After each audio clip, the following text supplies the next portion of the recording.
at this black and gold is so cool. Yeah, man. Cool. 5 grand. Fuck. It's amazing. Okay, here. So we are on. We are online. I'm gonna tag you on Facebook. It's amazing. Okay, here. So Also, we we're are on. streaming to your There we go. Facebook. It's starting. Okay, cool. So get to know Mr. Bill and his fabulous So let me go to Facebook and Ableton share it. website. Okay. Boom and posting. Okay. Actually, I'm going to change fabulous to amazing. Sometimes people don't like the word fabulous. Fabulous. Yes. Dude, San Francisco changed you. Yeah, I know. I know. Seriously. All right. Cool. So here we go. So I'm just firing that up. Sick. Oh, I'm so stoked, man. This is the first stream from the new place. So I'm very, very stoked. All right. Cool. Okay, so it should be streaming to your Facebook, yeah? Yeah, it should be streaming to my Facebook and my YouTube now. But yeah, I just got all my streaming stuff back from San Francisco. Right. Yeah, it was a mission. It was a mission. We had to do all the whole move in suitcases and stuff. And I unfortunately my Odyssey headphones got shredded in the move. I'm so bummed. Like, Oh, what oddities did you have? I had the LCD twos, but yeah, they got shredded in the move. I'm so Wait, bummed. how did they get shredded? I don't know. There's like tears in the cones, so or in the planes. So I I thought don't. phones are like fucking metal. Yeah, I don't know how. I'm gonna send them in. I'm sure they'll hook me up. But yeah, it's fucking it's terrible. I wanted to cry.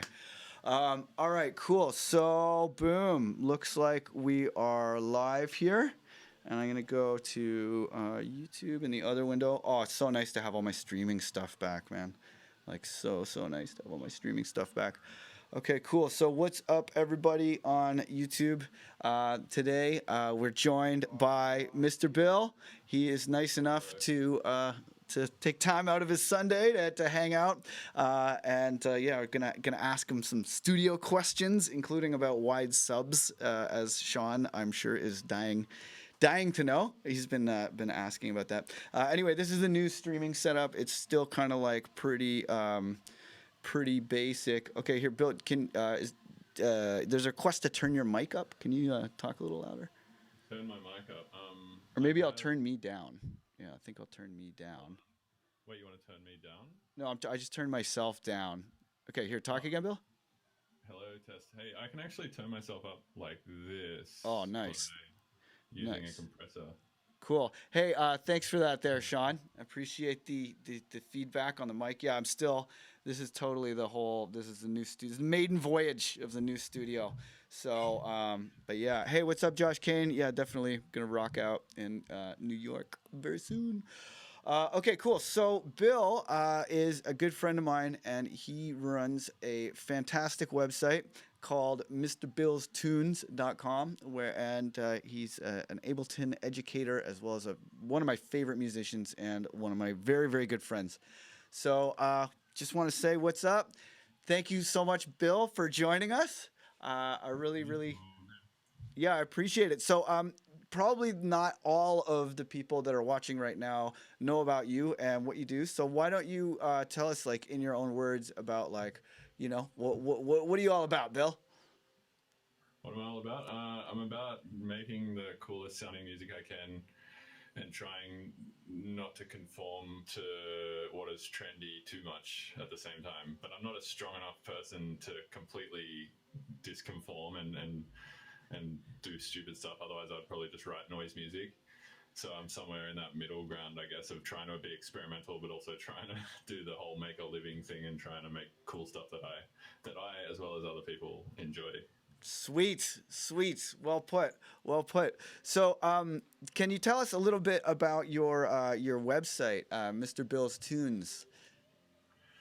Yeah, so Mr. Bill's Tunes is a website that I've been running with my friend from Australia for about maybe 5 to 7 years now. And it's just a collection of tutorial series that I've made in the past, sort of showing my processes and showing some more objective things, like not so much my processes, but just like, facts about Ableton, like what it does and how to best implement it into your own productions. It's basically been my way of sort of trying to, I guess, up the metagame of the production world for the last 5 years or something like that. And I'm just about to relaunch it, and it's going to be super cool. I'm going to release a bunch of sample packs on there and a bunch of project files and a stack of new tutorials and such. So yeah, it's going to be super cool. Sweet, man. Well, I just want to say shouts out for all of the work that you do educating us Ableton people. I think I've watched, I've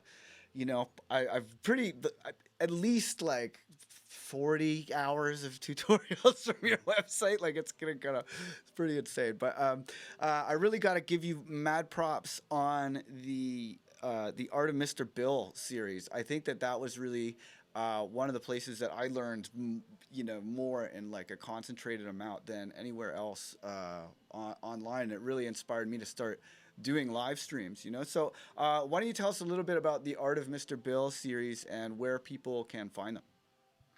Right. So the Art of Mr. Bill started because I was trying to learn Ableton myself for a long time, and then I started to obviously get the hang of it, and then I went to college and learned a lot more about audio and stuff like that, and so I'd done the hard work of putting all the stuff together, but then I was making tutorials, and I was also trying to learn stuff from other people's tutorials, and I sort of realized that there's no like congruency or like application when somebody's showing you some arbitrary trick. You're just like, oh, there's an arbitrary trick, like how to make a snare or whatever. But then you're like, well, what do I do with the snare? Or like, how can I, use those same tricks in different ways and stuff like that. So I thought, well, what better way to show people how to do that than to just make a big series of me writing a track from start to finish, so you can see all of those tricks being thrown into the pot at once and see how they all become applicable, in the whole actual day-to-day writing sort of style, rather than just like making some weird arbitrary thing and then the person having to figure out how to apply it themselves.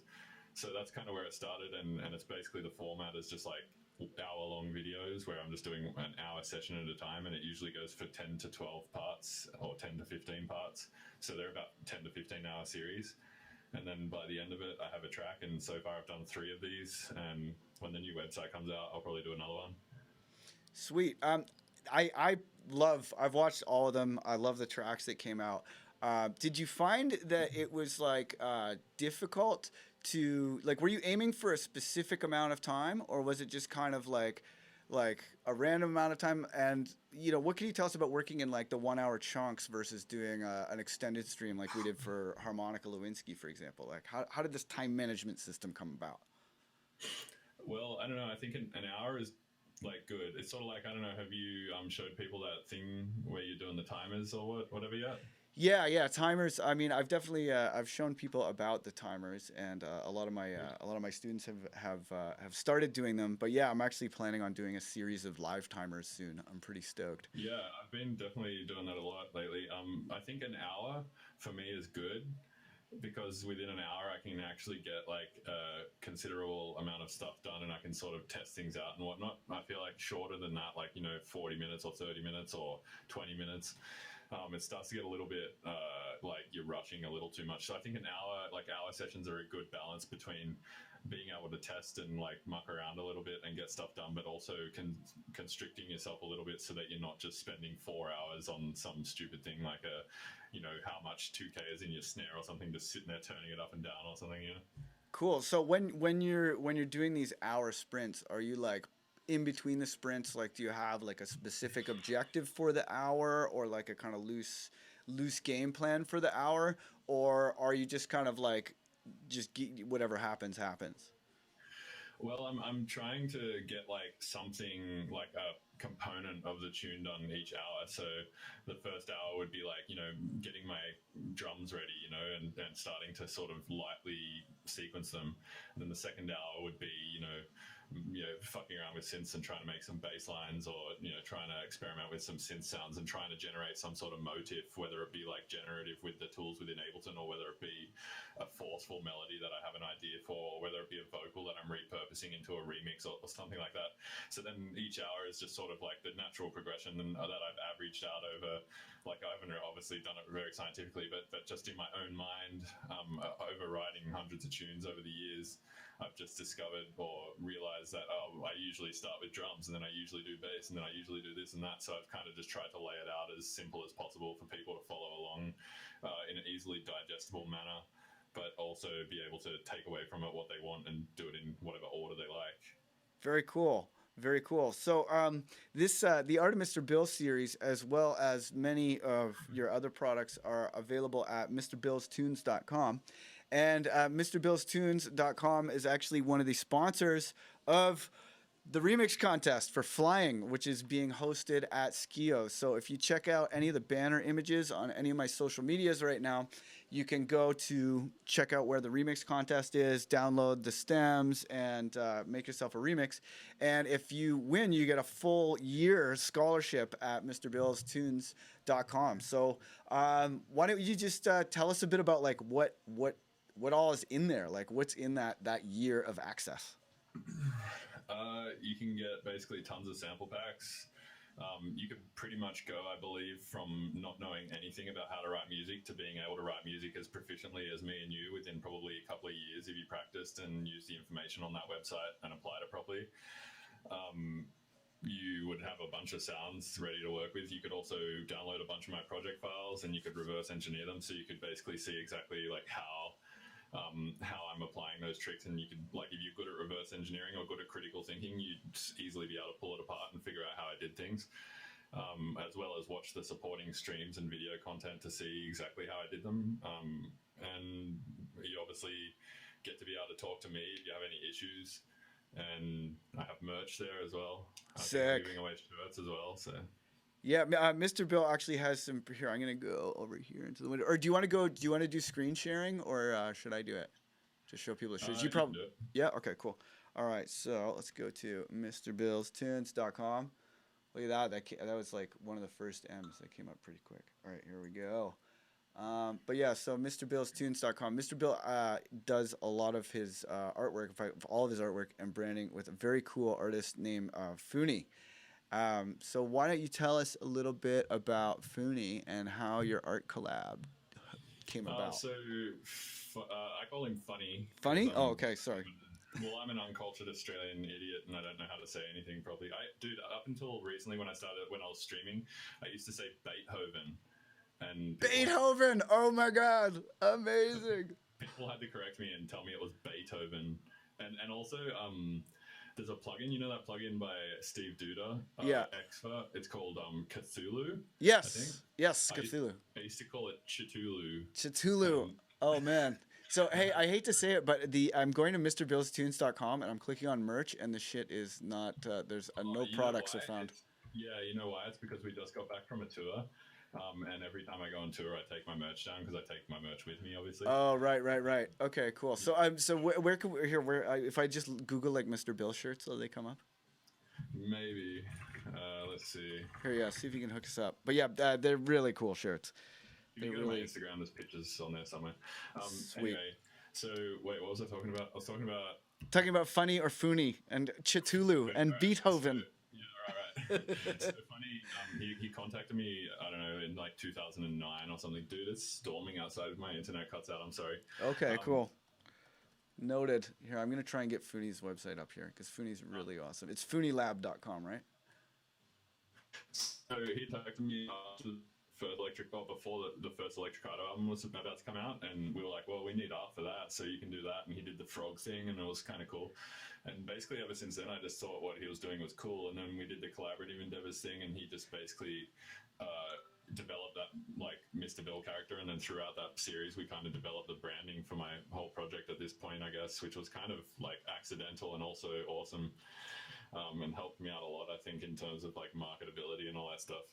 So definitely, yeah, he's just a random dude on the internet who contacted me, and now he's like super in doing all this crazy shit. Like he does a lot of art now for this Trap Nation sub channel like on YouTube called Lowly Palace. He does all that.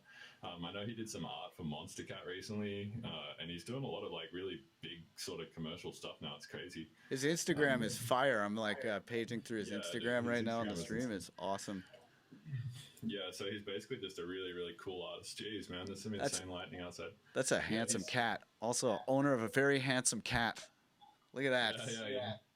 His cat's names, he has Tofu and he has Zero, like the Apex album. Nice, nice. Oh, dude, I'm going to fucking Japan to go to Mount Fuji Rock Festival with Aphex Twin. I'm so stoked. My friend got us invited on Aphex Twin's guest list. Wait, when are you going to Japan? And for Fuji Rock Festival, I'm like How long is shaking. that? I'm so excited. It's in Yeah. July. It's like end of July. okay, Yeah, cool. Oh, awesome, man. yeah. It's gonna be super So sick. if you look on Funny's Instagram, there's like the first Mr. Bill picture you see. It's like Yes. 6 pictures. Yeah, so that's going to be on a shirt actually. That's the Mr. Bill boogie. Yes, the Like, Mr. Bill dance. Boogie. There it is. Yeah, Amazing. it was like a dance that I got people doing at every show I was playing because there's this one section and this new unreleased collab with Lumberjack, and it's just got this jazzy sort of ragtime intro, and I was like just creating this stupid dance and getting people to do it whenever I play that Sweet. tune every night. Sweet. And yeah, and then that's where that shirt originated. So are from. those thumbs up or like middle fingers or what? It's kind of tough to. Just two index fingers. Like Two this. index fingers. So it's a pointing disco style. Yeah, dude. Nice. I like it. I like it. The Mr. Bill Boogie. I Cool. think Oh, Mr. Bill kind of has nubs though. yes. Loving it. So, hey, there's a burning question from the weekly download the other week when I was analyzing what I call the three extremes, which is like the very high frequencies, the very, very sub-bass frequencies, and then the very edges of the stereo field by eliminating the mono, just listening to the edges. And I was going through some reference tracks of tracks that I thought stood out in the three extremes, and the Tipper track that I referenced had 100% wide subs, which Yeah. is traditionally thought of by most people as like a no-no. And you know, that Tipper track certainly sounded amazing, and I bet it sounds amazing live. So I was wondering if you had any comments on stereo in subs, and if you have any idea how to achieve a mono-compatible wide stereo image in the sub-bass frequencies.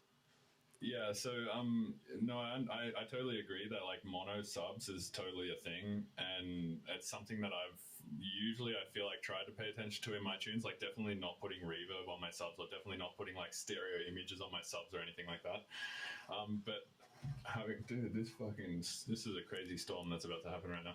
Anyway, yeah, I just put Spunyon into Ableton and I put a multi-band compressor on and soloed the low band, and then I put utility after it and turned that up to 200%.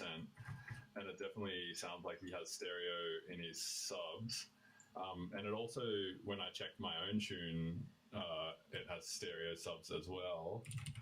And I'm not sure if I didn't intentionally have stereo subs. Like that's not a thing that I'll do. But you just didn't make it mono. Well, I'm listening to Harmonica Lewinsky, our collab as well, and that also has stereo subs. So what I'm starting to think is that maybe when you render stuff down to wave, it just like imparts these artifacts or something. I like know, because if you do the comparison on a bunch of different tracks, there's not like a lot of tracks do not have stereo. But I mean, if in your mastering process you have not pointedly made the sub mono, I can imagine some natural kind of stereo image arising from some of the But I processing feel like and we stuff. did do that in Harmonica Lewinsky, and I'm still hearing stereo in the subs. Like definitely stereo in the subs. I'm quite sure we did mono them out because I'm pretty sure we were pedantic about that stuff, and I think we were with. I normally always do it, but Tipper's not doing it, so I don't know. You know, I don't think like stereo in your subs is gonna like destroy your mix or anything like that. Yeah, Slumberless has it too. I'm thinking because I'm loading waves and flax in right now. I think it might just be like something that is imparted in the render process. Like when you render something out, it could be like the dither or something or. huh? But no, I don't think so, because I was testing several different tracks, like with the utility up to 200% and the high pass and the low pass, and there were all of the tracks that I tested it on, except for the Tipper track, were entirely mono in the sub bass. Yeah, I've put like 6 different tracks in, and I've got it on all of them actually. And you've got stereo width on all of those tracks. Yeah, in the bass, yeah. Because I didn't. Are you checking MP3s? Because I was checking waves. No, I'm checking waves and flax. Huh. So Slumberless has it actually more than Shadowbox. Spunyon. Interesting. Yeah, I'm pretty sure like it's just artifacts. Cause or you know what else it could be? It could be like, how are you splitting the frequencies? We're using the multiband dynamics. I in was just Ableton? using Ableton filters.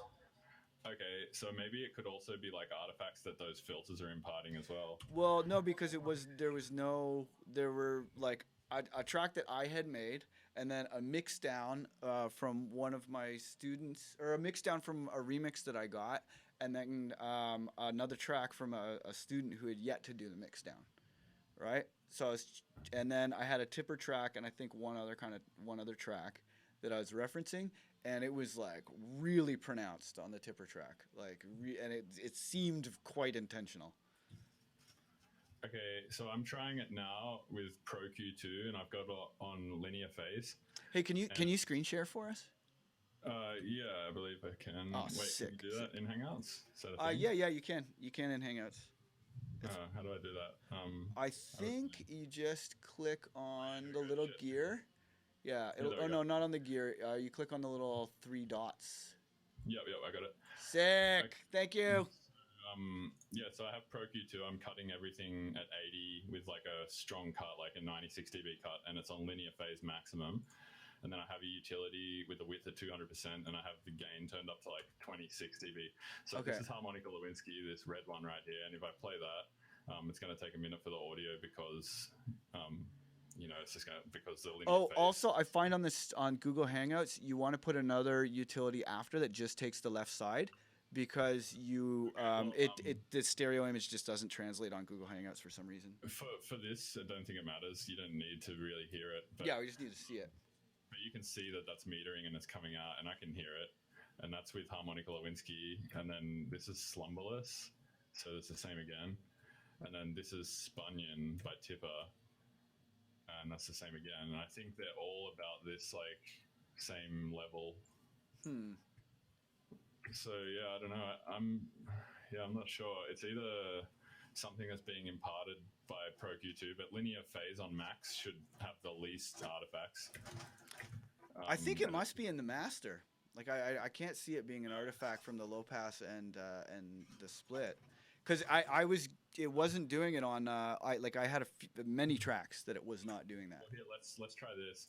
What if I put utility before this and put that just set this to Just left side, just the left side. just left side, I guess, and then It'll be gone, I think. Yeah. Okay, now it's gone. So it's either in the master or it's definitely not in the plugin. We just proved that it's not by doing that, actually. Yeah. So if it's not in the plugin, then it has to be in the master process. Like here, how about this? How about if I mono it and then I re-render it? Testing. Yes. So re-render this, Science. and then we try this again, and then we can test if it was imparted on the render process. So if I put this on, Looks like it's there's just nothing silent. there. So it's weird. I don't know where it's coming from. It must have just been in the process. We mustn't have like monoed out the subs or something. Okay. Well, so let's say, right, that you want mono subs. How could you go, or you want stereo subs? How could you go about making a stereo sub that with the least amount of like phase cancellation? Like, let's say you wanted to have a wide sub like there is in that one tipper track that I checked last time. How would, if you were doing it, how would you go about doing it? Well, checking it now, if you're like listening to the tip one, it's like negative 30 something dB. Like that's the width, right? For me to like even hear it. Oh yeah, this other track, it was like as loud as the normal sub. Really? What track was it? Fuck, I forget. Because if it's that low level, like it's just gonna get masked anyway. So. Oh Christ, hang on, sorry.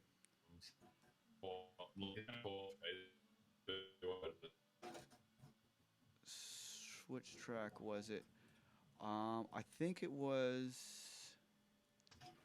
here. I mean, let me just see which one was it. I think it might have been Cinder Cone. I'm not sure.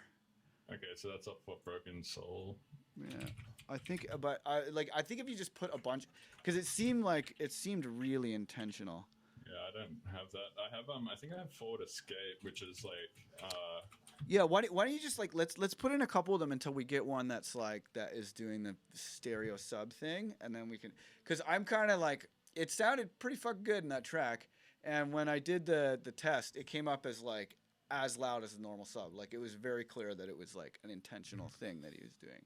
Right. This one is also really quiet. Because like So for example, if I was fucking around with this a couple different ways. Like I started I put up the spread on the operator, right? Because a lot of people they add spread with the spread on the operator, and when you sum it back down to mono, the volume levels were all over the fucking place, right? Yeah, From yeah. the phase canceling. So, um, I was just wondering, like, because the volume levels were very steady in the wide sub on the tipper track, and I was just like, how the fuck did he do this? It really got me thinking. Yeah. Well, all the ones I'm checking have quite a low level. I'd be interested to hear the one. Like, I Okay, think it's here, safe to say that, for the most part, he has his subs about as mono as we do. Okay. Like based on all the tunes that I'm putting in. Let me But see. I'd Let me be see if I can. I'm gonna see if I can reproduce it like on. the one that you got was like the exception to the rule. I'll see if I can do it over here. Just a second. Yeah, because Yeah, I've been definitely. really wanting to get to I the. mean, I'm surprised that they're even stereo at all, and I'm surprised that there was stereo even in our ones at all. Yeah. So was I. You'd think that there would be no stereo down there. Most people, especially because it's just such a like. I always try and eliminate, and I'm doing my final mixes. Well, what could cause subs to be stereo is if you had two different subs in each speaker that was slightly different pitches. That could do it. Yeah. And I imagine he'd probably do some silly shit like that because he's tipper and his music's weird. Yeah, he's pretty full on. So and you think that could be like you think you could do that without getting the fucking level to be just totally I think there's a good way to test it. It's just to do it. play it and then listen to the left channel and then listen to the right channel. Okay, so if I doing it. actually, Okay, if I here, where are we? if I freeze this. And put Okay, that no, it in wasn't Cindercone. left divided by 80, and then let's do the same again, but for the right channel. And then, oops, freeze this again. Yeah, it wasn't Cindercone. I'm gonna figure out which track it was. And then put this down here. Okay, so Let's just put a bunch of them and check. Yeah, man, I wish I remembered which track it was. I could test if these are exactly the same by just putting one out of phase, I guess. They're not exactly the same. So the left side and the right side are not identical. In some way, I'm not sure which way because it's so subtle.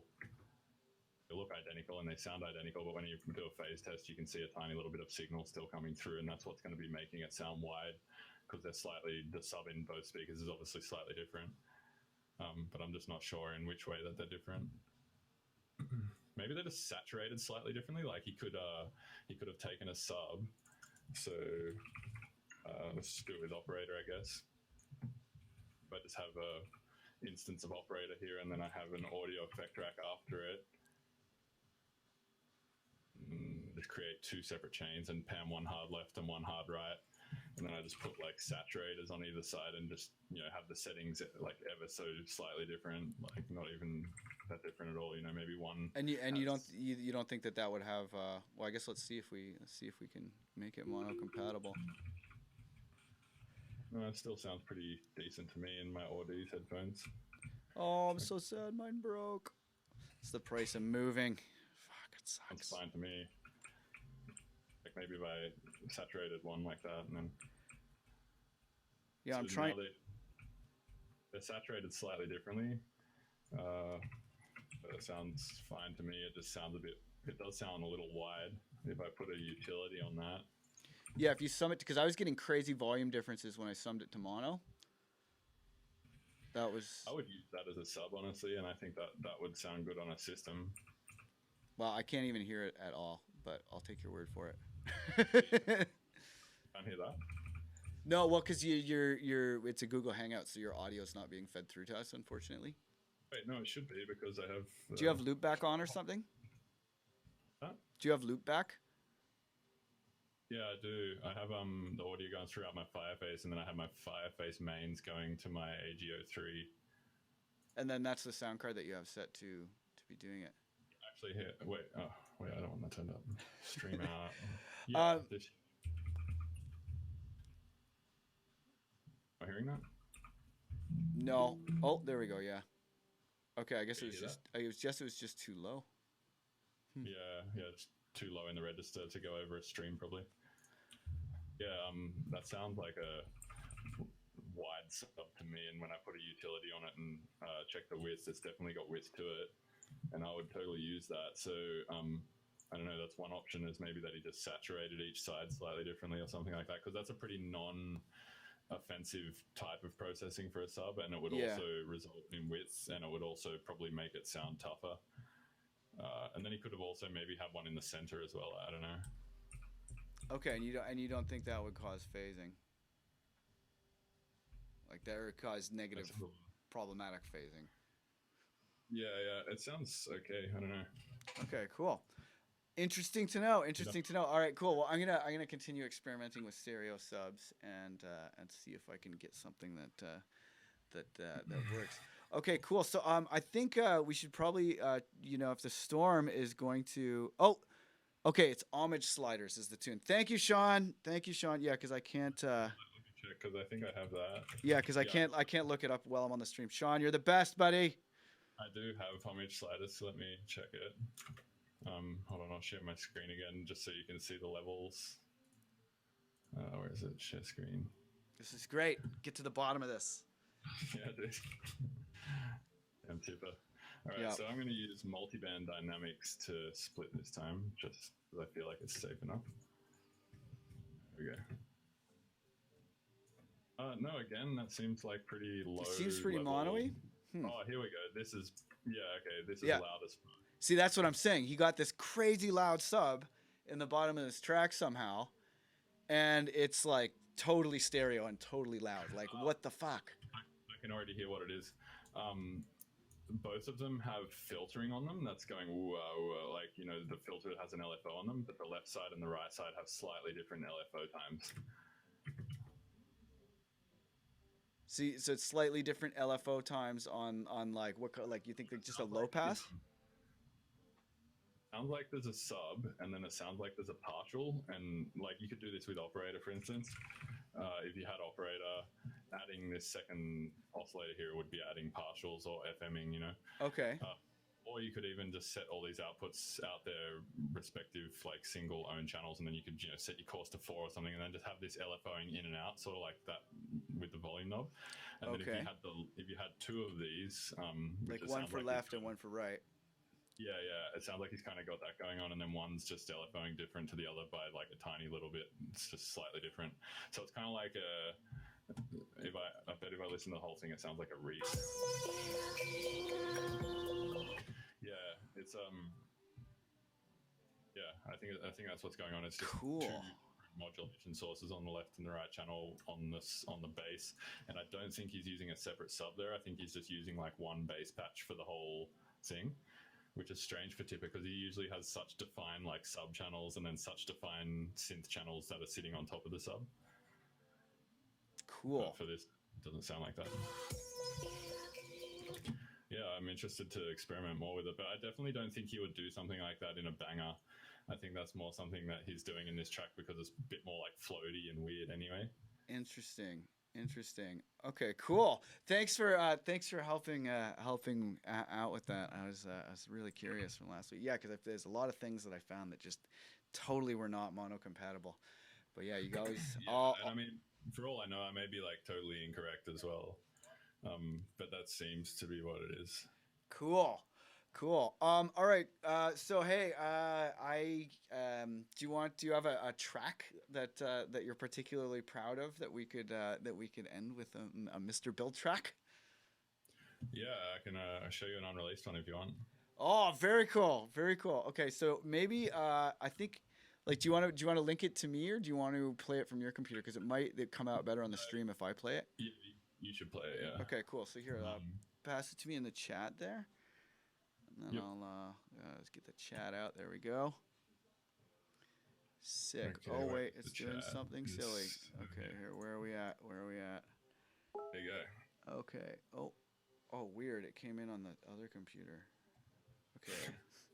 Yeah, I've got the streaming computer over there, so it's always a bit confusing when you're like multiple Right, computers and all kinds of stuff. But the stream, geez, comes out so much better. So I got that Yamaha AG03 that you recommended for me that I put on the other one. it's good for streaming, huh? Like it just fixes all your loopback problems. Mm-hmm.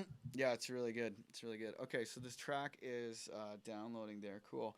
All right. Well, hey, before we head out, I just want to say thanks again for taking the time to geek out and share your knowledge and time with us.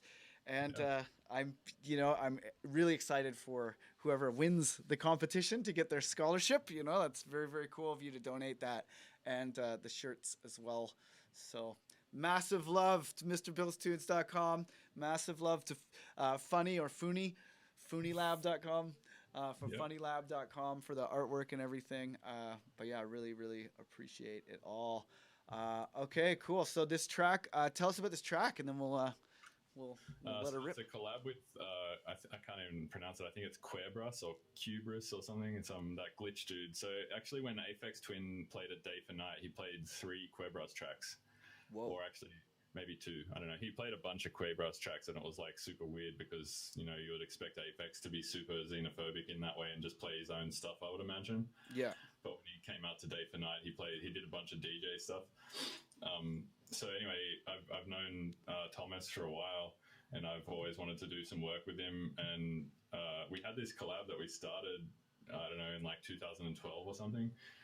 Sort of like when we started Chocolate, but we didn't actually finish anything for a few years, Yeah. It was like that. We started something and we didn't really finish it, and then we just came back a few years later and totally fucking flipped it on its head and changed it. And then that's what we've got now. That's the tune. Cool. All right. Well, thank you so much for tuning in, everybody. Please make sure to go follow Mr. Bill on all the things. It's Mr. Bill's Tunes pretty much across the board, right? At Mr. Yep. Bill's Tunes. Okay, cool. So yeah, definitely check out the website, check out his music, check out all of the tutorials and everything. And this is Mr. Bill and Quebras, and the tune's called 2CT7, which I do not recommend any of you ingest. Is it a drug? Yes, and there's fatalities. It's a psychedelic that can kill you if you take too much. Oh no way! I didn't even know that. He named it actually. Okay, well, watch out. Watch out. No one consumed 2CT7. All right, I'm gonna Google that now. All right, here we go.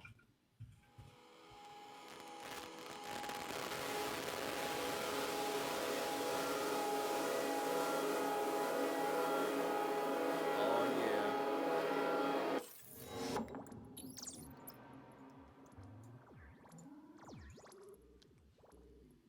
You guys getting modular up in this? Yeah, a little bit. Sick.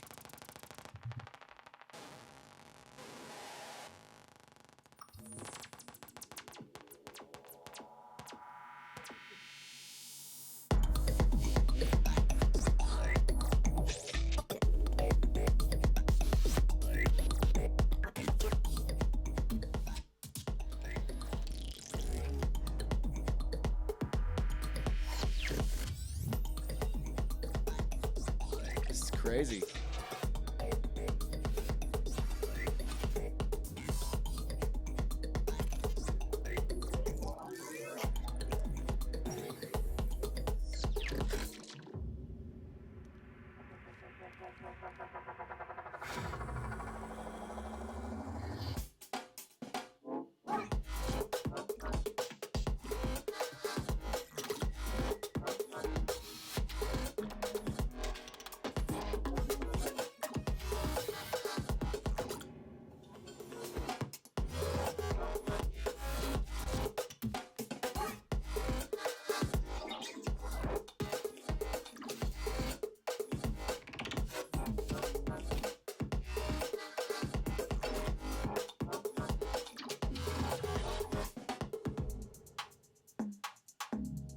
Shit's crazy. This is awesome.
Fire. Nicely done. Nicely done. Big tune. So actually, when the website is released, that's one of the first tracks that I'm going to put out with it, with the project file as well. So whoever wins this can have the project file and reverse engineer it, figure out how I did it. No, actually, I'll just tell you how I did it. Yeah, it's bananas. It's bananas. Okay, cool. Well, hey, thank you so much for watching, everyone. Really appreciate you tuning in.